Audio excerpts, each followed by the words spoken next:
Today, because I'm going to be recording this, I'll put it up on my YouTube channel. You can go back and look at the slides later if you have questions or things that you want to review. I'm sorry I don't have a handout, and that's mainly because I just can't get behind the printing anymore. But there will be a link in, hang on one second, we've got to get online. There will be a link in the, we've got to get back online. There we go. There we go. Just a little technical glitch here. So that you can download the slides yourself if you want to go through and review things. Okay, all set? So today, yes, like Janet said, we'll be talking about growing a garden for personal health and wellness. Many of the plants that I mentioned today are probably herbs that you're quite familiar with, but you're not utilizing to their fullest extent. And I just want to encourage and remind you that some of these plants that you already have, the things that they can do and help support us in our well-being. And I have this clicker here. So a little bit about me. I did grow up in Nebraska. My dad had a flower farm. He was an economist by day and a passionate gardener the rest of the time. We specialized in Asiatic lilies, and my job growing up was cutting and going to the farmer's market every Saturday to sell flowers.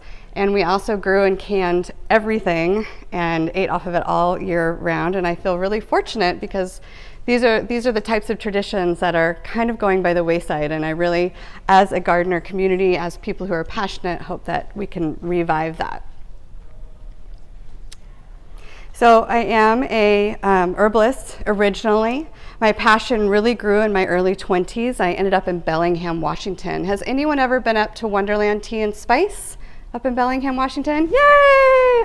So if you're ever up in that area, I cannot say enough good things about this herb shop and the owner, Linda Quintana.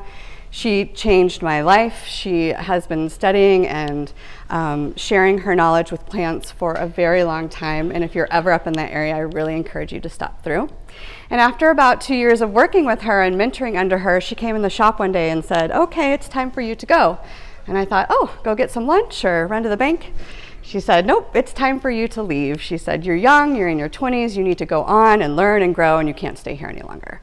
And I thought, oh, okay, that's harsh. And then she said, "I think you should be a naturopath." And I said, okay. So I came down to Portland and I pursued my doctorate degree and my master's in acupuncture. And about halfway through, being so tunnel visioned with grad school, in the middle of the 6-year program, I decided to open an herb shop, because I wanted to be grounded and surrounded by the plants and the community that an herb shop really does contribute to our society. So I opened the shop and continued my studies, and I opened in 2005. In 2011, I opened another shop in Brooklyn, New York, and then in 2014, I partnered up and opened a similar shop in Portland. That same year, I wrote my first book, and since then have been really diving into research. We're really starting to finally spend more funding dollars and get more people interested in the true research that is necessary to back up the validity of plants and how they are used and how they can be used. And so I've been diving into that in the last couple of years. So today we're going to talk about growing your own medicinal garden. So the thing I say often, you can study plants all day long, you can read about them forever, but until you're actually working with them, you won't really truly know the value of what they can offer and what they can do for you. And I'm a big believer that if you know 10 plants and you know them really well, you'll have all the medicine that you need. Spending your time knowing those 10 herbs intimately is more useful than trying to study 100. I've tried. So the 3 gardens we're going to talk about today, one is a winter garden. This is not a garden that you grow in the winter. This is a garden that you grow in the summer, spring, summer, and fall, but that you harvest and keep for the winter months. So the things that we do for colds and flus and this kinds of things. Traditional first aid and day-to-day complaints, and also just whole body wellness. So the first garden, the winter healing garden, like I said, we're going to be talking about herbs for the cold and flu. And the first one is going to probably be no surprise, bam, rosemary. If anyone is a gardener, you know that rosemary is prolific here in the Pacific Northwest. Even if you're just an enthusiast and you've walked the neighborhoods of the Pacific Northwest, you will be hard-pressed not to find 1 or 2 or 10 growing in the yards out front. Rosemary this is a great opportunity to talk about doctrine of signatures. So when we look at plants, sometimes what we'll do is we'll look at the way that they look to tell us secrets or tell us information about what they're used for. But it goes further than that. We also look at where they're grown. So typically, the plants that are grown within your bioregion are the plants that we need to help our day-to-day complaints. Rosemary is a great example. What is rosemary excellent for? Damp conditions. Anytime you have excess phlegm, heavy, thick mucus that can't come up and out of the body, rosemary is a stellar herb for this. So the School of Pharmacy, University of London, ran a study verifying its antibacterial and resistance modifying activity. What that means, of course, is rosemary is wonderful at fighting off certain bacteria, but it also has been proven to raise the overall resistance, meaning we're raising the overall ability to fight off foreign invaders when they come into the body. It is linked to preventing staph infections and eradicating various gram-negative and gram-positive. So this is really unique. A lot of pharmaceuticals and herbs really specialize in fighting off one or the other, gram-negative or gram-positive. But here comes rosemary, and it's all beautiful, glorious self, and says, I can take on both, and does a really good job at eradicating. So the active components in rosemary are antioxidant, anti-inflammatory, and anti-carcinogenic in nature. This study talked about it representing a 3-pronged attack against different diseases and pathogens that could threaten the immune system or damage the integrity of the body. When we're talking about damaging the integrity of the body, we're talking about cells. So ideally, we want to keep our cells on the inside really healthy, not penetrable. When a cell gets damaged, say, by free radicals, then it's much more easy to be attacked. And rosemary helps keep everything integrity-wise healthy. Anyone who's done any studying of the history of herbs will know that the traditional herbalist home could always be identified back in the day, with having a big rosemary plant growing out in front of it. So if you're walking along from town to town on a trail, if you needed some help and you saw a rosemary plant growing outside someone's house, you knew that this was a place you could go and get support and medicine. One of my favorite ways to use rosemary is to line pathways up to one's home. This is another traditional use for aromatic plants such as rosemary. You line the pathway from the up to the door, leading up to the door, and almost overcrowding that pathway. Then as the person is walking up, they're brushing alongside that rosemary. The oils are starting to swirl around. It's brushing their pant legs. It's almost as though your guest has been cleaned before they walk into your home. So what do we use rosemary for? Just to recap, wet or dry cough. You can use it in a tea. You can make an oil out of it and rub it on your chest as a non-petroleum substitute for a chest rub, or make it into a tincture.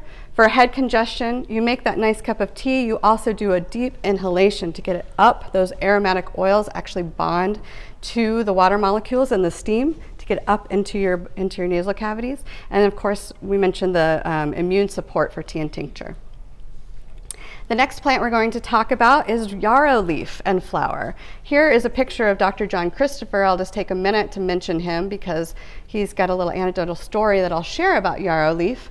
Dr. John Christopher was he was an orphan. He was adopted by a wonderful family that really encouraged his growth and education, which pursued him down the track of herbal medicine.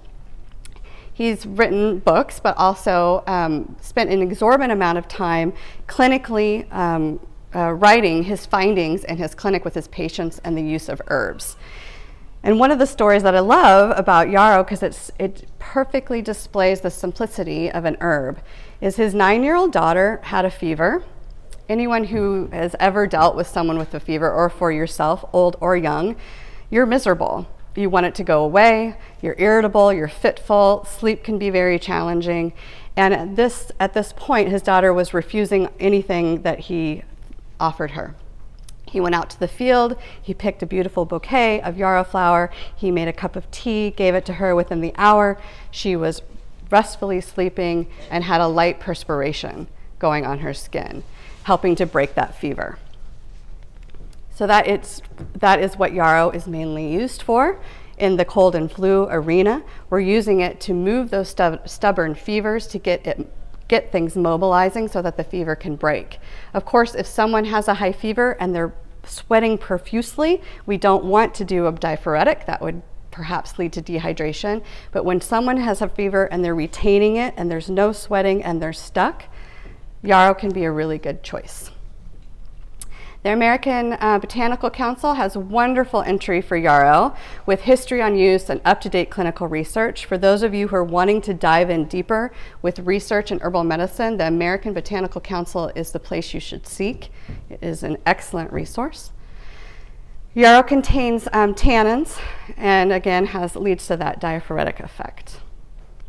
So we use it for colds and fever, like I mentioned, particularly when the fever is stuck and won't break, very stubborn. We also use it for stomach upset and GI distress. It really goes in and does a nice calming effect. And if you're out and about and tend to have a wound that is bleeding and you can't seek other care, finding yarrow and sticking it on that wound, that's wonderful at staunching bleeding. You can also stick it up your nose if you have a nosebleed. So Eupatorum perfoliatum is the next one, bone set. Contrary to its common name, bone set, we don't necessarily use this for healing of breaking bones. Where we tend to use this is again when we have the flu, the kind of flu where every bone in your body hurts. Has anyone had that this year? My daughter just went through it and it was awful. And it's been luckily a few years since I've had that myself, but bone set worked like a charm. Everything aches. The bone pain is like that boring, deep, uncomfortable sensation, and bone set, this is where bone set really shines.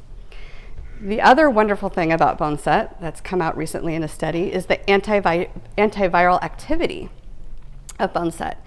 So this study quoted the antiviral activity of the hydroalcoholic extract, I'll come back to that in a minute, from bone set against the attachment of influenza A virus. This is profound. Right? This is a wonderful tool for all of us in the society these days who are trying to stay healthy and well in the onslaught of colds and flus flying by us every single day. So when something says hydroalcoholic extract, they're referring to what's called a tincture. A tincture is a liquid drop form of herbal medicine that you take in your mouth. It is absorbed sublingual veins under your tongue and it immediately goes into the bloodstream. Now, the reason that we use alcohol in tinctures is because, one, alcohol diffuses readily, immediately into tissues to go into the bloodstream quickly. It bypasses the whole digestive system.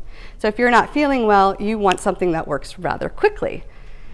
If you take a tea or you take a capsule, it has to go through the whole digestive system before it becomes effective and working. If you take a tincture, it's more readily to have effect within a much sooner time frame. The reason that we also use alcohol in tinctures is because alcohol is one of the best menstruums to break apart cell walls of plants to pull out the active bioconstituents, the medicine of the plant, and suspend it in the new liquid form.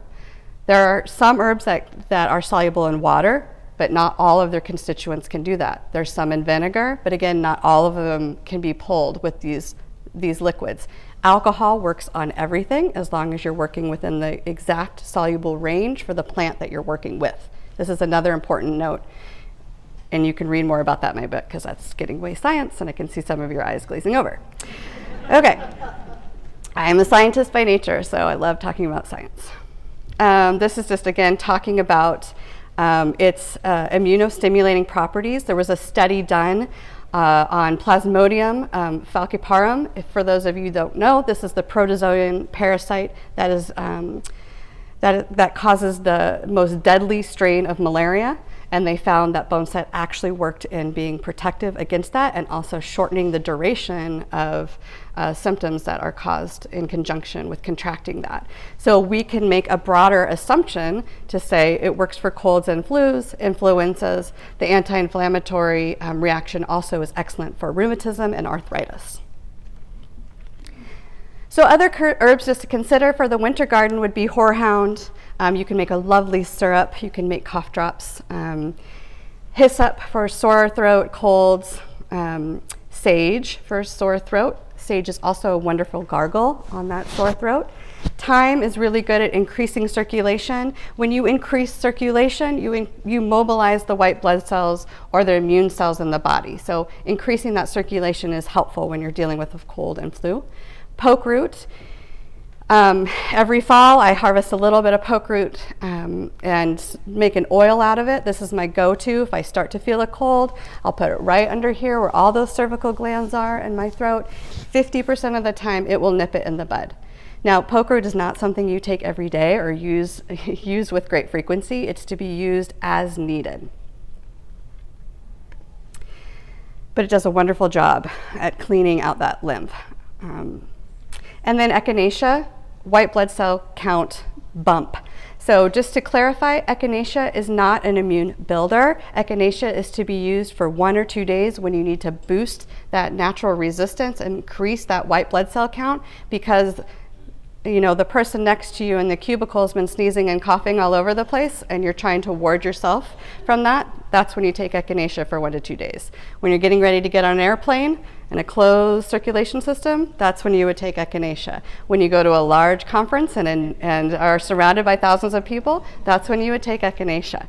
But if your cold still is present after 2 or 3 days, you need to discontinue the echinacea and you need to move on to appropriate herbs.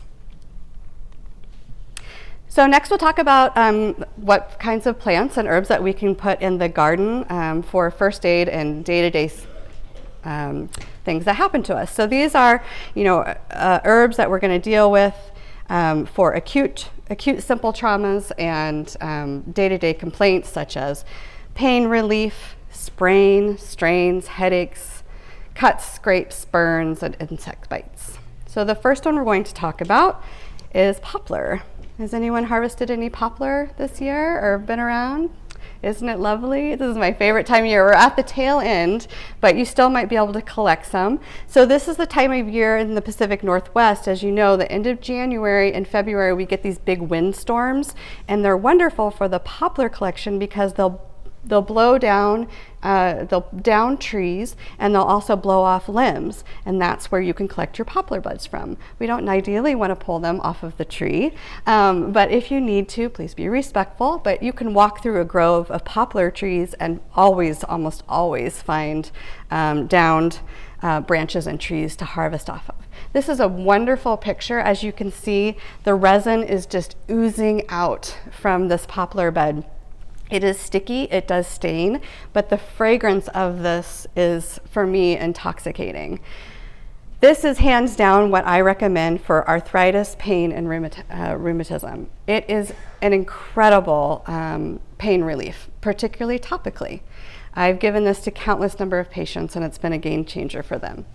A study published in 2019 confirms both anti-inflammatory and analgesic actions of populace, and it also inhibitory pro-inflammatory cytokines. So that's a good study coming up on this. I use it for backaches, as I rub my back standing here. Strains, arthritis. One study showed that the combination of poplar, solidago, and fraxinus, which is goldenrod and European ash, proved to be as strong as a dose of diclofenac, which is a rheumatism arthritis medication. Bladder support, this would be the actual bark of a fallen tree or fallen limb. You would make that into a tincture. It does a wonderful job at creating tone and support for the bladder. And it also has a very relaxing effect internally.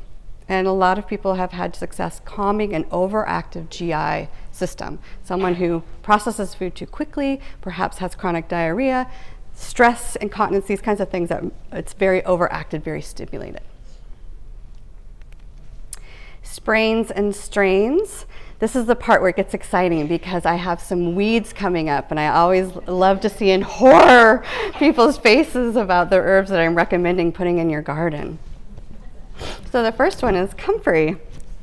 I love comfrey and am currently doing a significant amount of research on comfrey to bring it back into favorable light.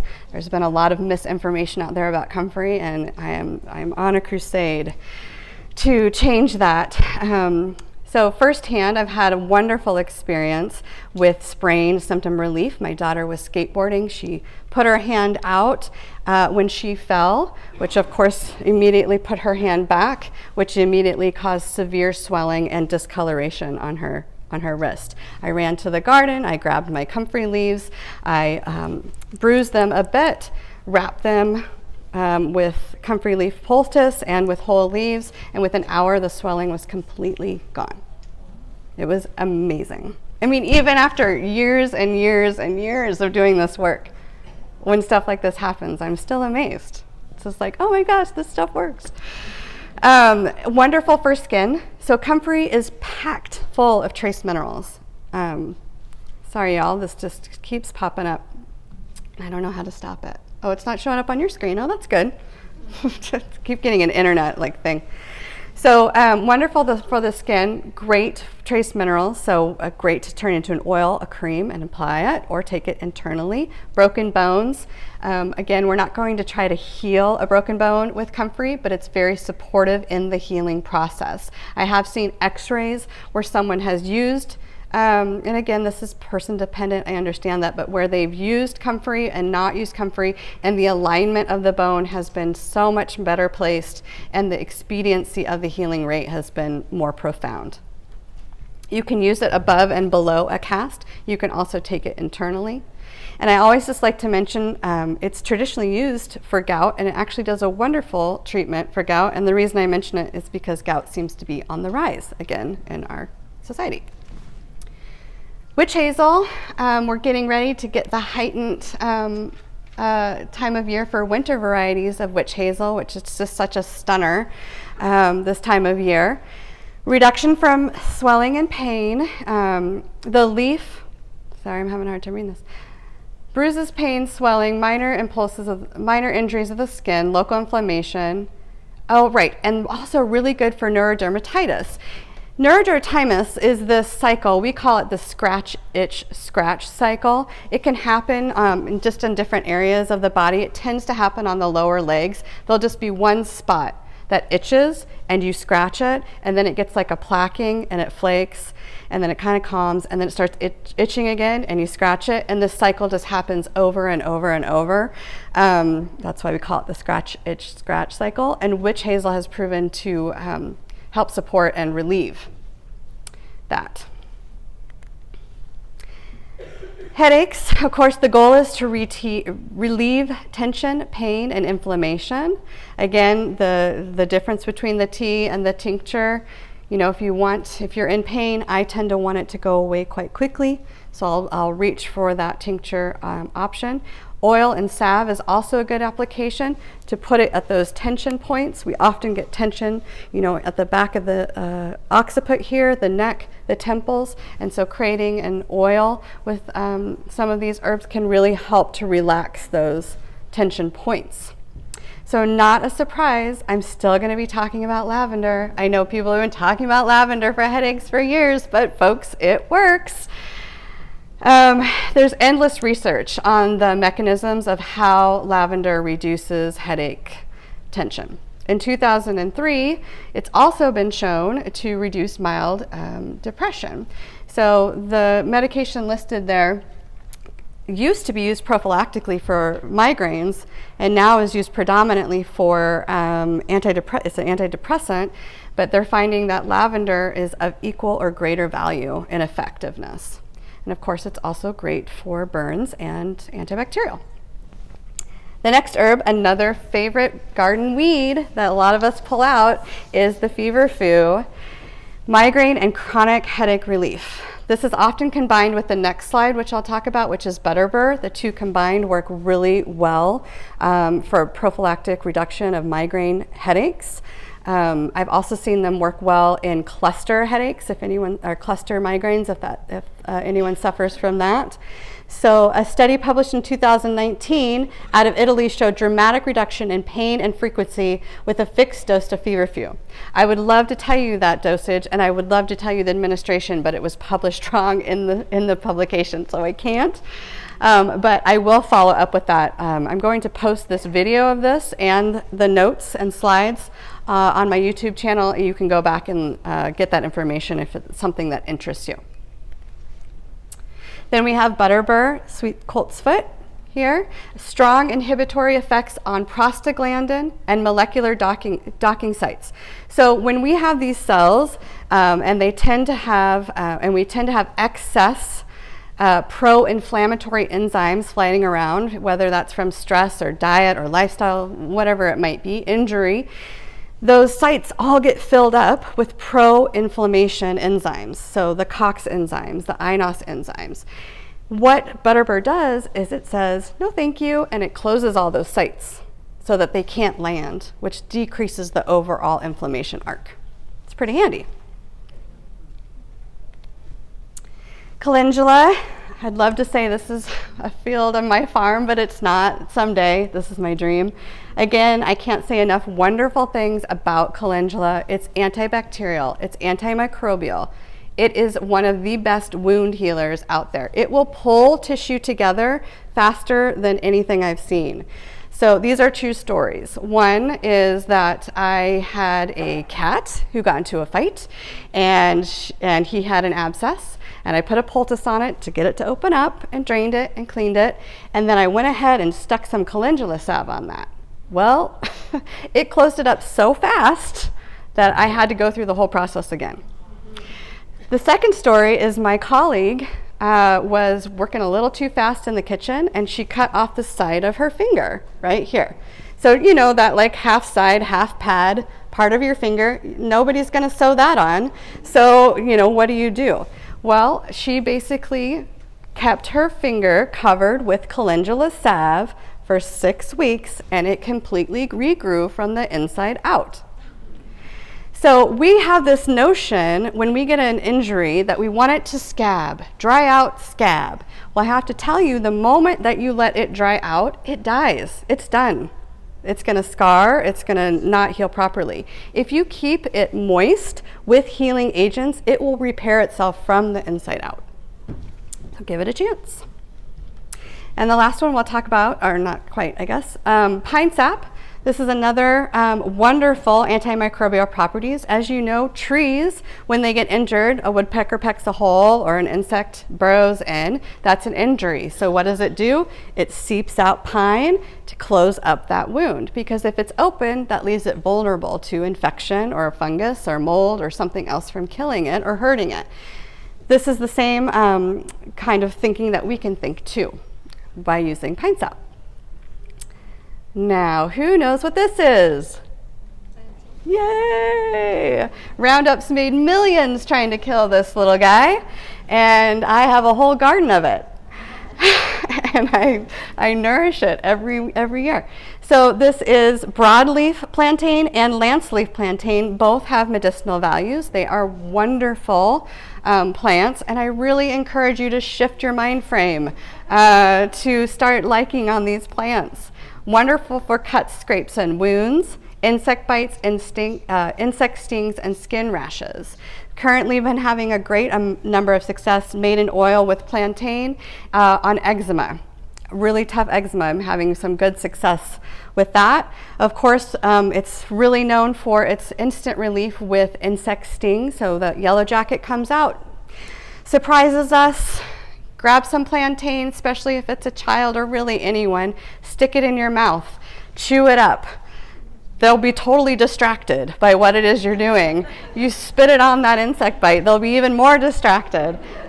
But what it does is it instantaneously provides a cooling sensation to that area, reduces pain, and helps any kind of swelling. It's, again, a remarkable thing to have happen in front of you, and can convince even the most skeptical of herbal folks. So the last garden we're going to talk about is whole body wellness garden. I really believe that we should be taking care of our whole body all the time. I can't deny, as I creep up closer to 50, This is a full-time job, and you do have to be proactive in taking care of your health. So we're really crazed about doing detoxes and cleanses. Why not spend a little time every year, a couple weeks, focusing on your lungs, focusing on your heart, focusing on your digestive system? I think taking the month before the winter season comes and giving yourself some lung support will greatly help you through the winter months. So the first one we'll talk about is the heart. So we've got ginkgo, hawthorn, and safflower. Ginkgo is researched to be cardioprotective. One study studied 100 milligrams per kilograms per day for 8 days, actually reestablished the autonomic imbalance and baroreflex dysfunction caused by a hyperactive heart. 8 days. Like, just it brought it right back into balance. So balanced out the pressure, balanced out the pace. Hawthorn, we use the berry, of course, for the overall heart muscle. And we use the leaf and the flower to support pressure and circulation. Safflower, rarely talked about. Again, you'll look at safflower, see how it has all those little tiny petals sticking out of it. Well, safflower's claim to fame is it is excellent at supporting the integrity of microcirculation. So we have these big arteries and these big veins in the heart, but there are thousands of little tiny vessels all being fed in, and safflower is excellent at helping open those up and support them. Again, the lungs. 3 herbs that I tend to go to are elecampane, coltsfoot, and mullein. Elecampane is probably my must-have in the winter months. Elecampane has also been studied and proven to rehabilitate damaged lung tissue. Anyone who's had lung exposure, like chlorine breathing in from working in a plant or other types of exposure, it's had dramatic effects at actually rehabilitating and supporting the lung. So here we can see some really interesting facts. Elecampane is 100% effective against 200 Staphylococcus strains. 200. That's incredible. The active components soothes the muscle and the trachea and the bronchial tree. Its volatile oils stimulate circulation in the bronchi, bronchioles, and the saponins quicken the expulsions from the lung. So when someone comes in and they've had this cough rattling around in their chest for weeks and it's not going away, and they tend to have that mucus way down low in their lungs, that's when I pull out the elecampane. It does a wonderful job of pulling that up and out for them. And it's an excellent asthma tonic. Anyone who's, by the way, looking for a really fascinating story about curing someone of asthma, read Dr. John Christopher's experience with that in his clinical trial. It's like an amazing story. The digestive system, again, why not choose 1 month out of the year to decide this month I'm going to do something to help support the overall digestive process. So the herbs that I recommend, of course there's thousands. All these slides I could list thousands. I'm just picking some to present today. Agrimony, marshmallow, and licorice. Agrimony is perfect for the person who holds everything in their stomach. Their emotions, tension. If that's where you tend to hold everything, agrimony is the plant for you. I love, this is one of the first herbs I ever fell in love with. Has anyone grown agrimony? So do you ever just walk by and it kind of like grabs you because it's got the little sticky balls and the yellow flowers? It kind of just wants to hug you every time you go by. I just adore it. Then you have marshmallow. Of course, it's going to soothe the digestive tract from the top to the bottom. It's going to really help calm any inflammation that's going on. It's going to help heal the integrity of the lining of the gut. And licorice, here we've got just a couple studies traditionally used to soothe and heal the lining of the stomach and GI tract. In 2018, a study out of La Jolla, California, showed that licorice not only dramatically increases varying species of positive GI bacteria, but incredibly reduced potential pathogens such as Citrobacter and Klebsiella. So you can consider licorice to be your probiotic of the herb world. Now we have the nervous system. Unfortunately, Americans are pros at managing and creating stress in their life, and this takes a significant toll on the central nervous system. We have passion flower, which is just one of my absolute favorites to grow in the garden, and skullcap. And these two work really well at just calming the overall nervous system that's resulting in physical symptoms of tension, overactive mind, insomnia, and physical stress in the body. Black cohosh, I just wanted to say a little bit. We typically refer to black cohosh as a woman's herb, but it's actually an incredible central nervous system supporter. So I've had one really remarkable story of a young woman who had moderate stress. She was in her mid-20s, she wasn't very old, but when she would ever come into physical or emotional stress, she would tremor. And that's due to the overexcitation of the central nervous system going down, filtering down to those nerve endings and causing her just to shake. So any kind of emotional confrontation or stress at work would create these tremors for her. And black cohosh was the key herb that helps support her central nervous system. In The Way of the Herb, a book by Michael Tierra, the herbalist, he has an incredible formula for central nervous system rebuilding. I really encourage you to check it out if it's something that you think might be of benefit for you. So Garfield is a big hit at our house. Yes, I have young children. So Garfield, of course, brings John the lettuce, and Garfield says, somebody put this green thing on my sandwich. John says, this is lettuce. He says, name it, take it to a movie, keep it as a pet, but I'm not eating it. Well, it's no surprise that, again, we have shifted away from eating a healthy portion and moderate amount of greens in our life.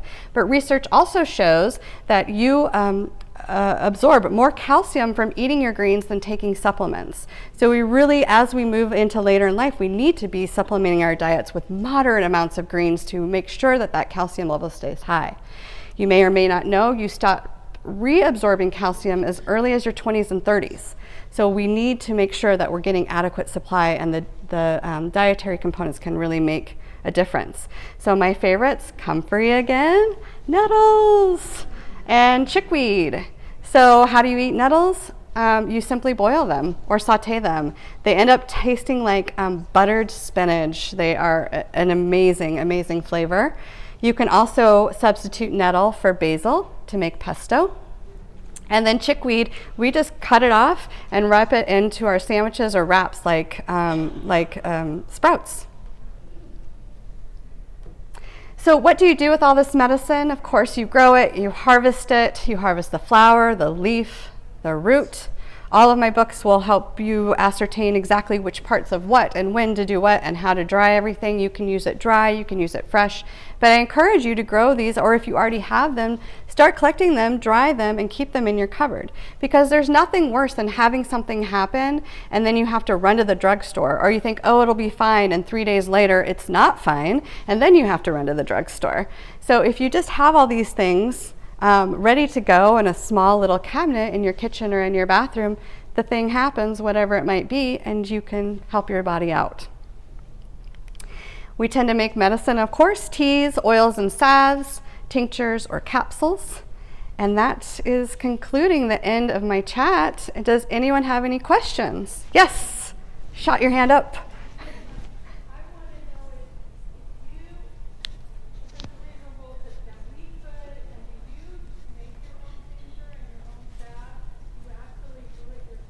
Yeah, and actually 3 years ago I did a whole DIY stage.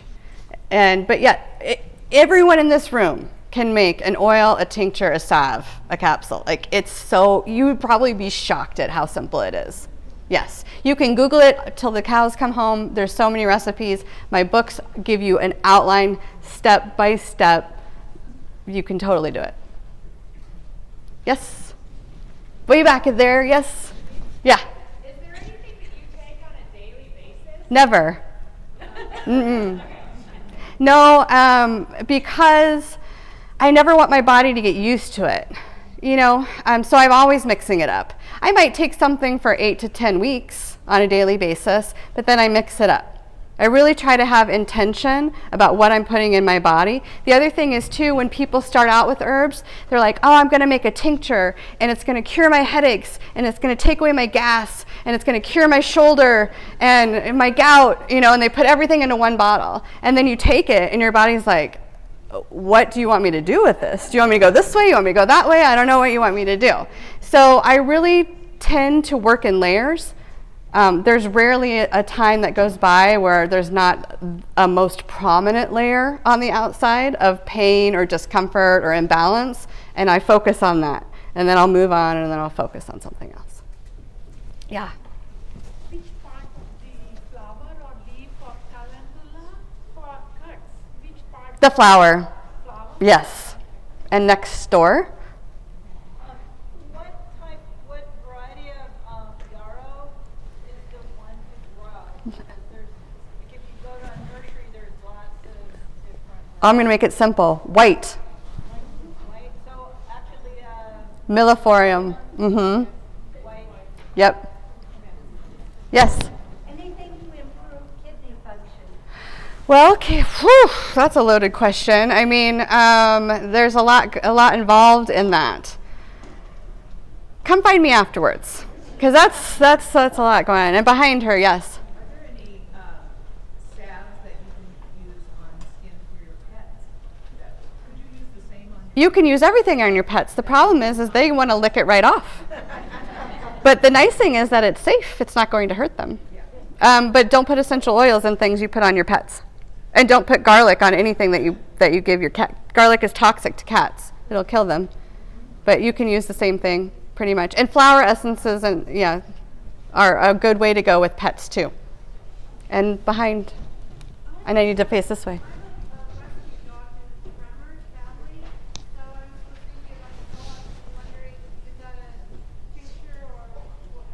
I would get powder. I would look up Michael Tierra's formula in his book. You can probably find it online. You know how they do the pages now? Michael Tierra. Tierra, Tierra. Over here, any questions? Yes. So if you choose to make it, Thank you for coming. Those of you that are leaving. choose to make it tea Oh, diet. thanks. All right, I'll keep asking questions. Just come on up. She has a question. Yes. So by putting the plant material in boiling water in the tea, don't you destroy the medicinal qualities? So you never want to put herbs in boiling water. You actually are at a slightly lower temperature. So like with your kettle, you actually want to pull the kettle off right before it boils for your teas. So warm water, you throw the leaves in and let it sit for. Depends on the herb and depends on the medicinal strength and quality. Like hops, you want to steep that for like 4 minutes. If you steep it longer than that, you're not going to be able to drink it. You know, just depends. Oh, they all are different, I know. But you just have to know 10. Yes. I want to give testimony to the calendula. I had a mastectomy. Yes. I used it because I have a friend of mine who has an herb farm in Missouri. Doctor at Swedish, she couldn't even find the surgical scar. Wow. Isn't that amazing? I asked if she could take pictures of my breast to show it to the other women because many of the women were so upset about the downside of having a mastectomy because they didn't want to have a scar. Yes. I mean, disfigured. But in comment to the lady's question about kidney health, my friend also said that Borage. for kidney health, and you can use little flowers for ice cream trays. Everyone just uses Yes. little flowers for ice cream. I'm just gonna. Thank you Oh. for listing your sources.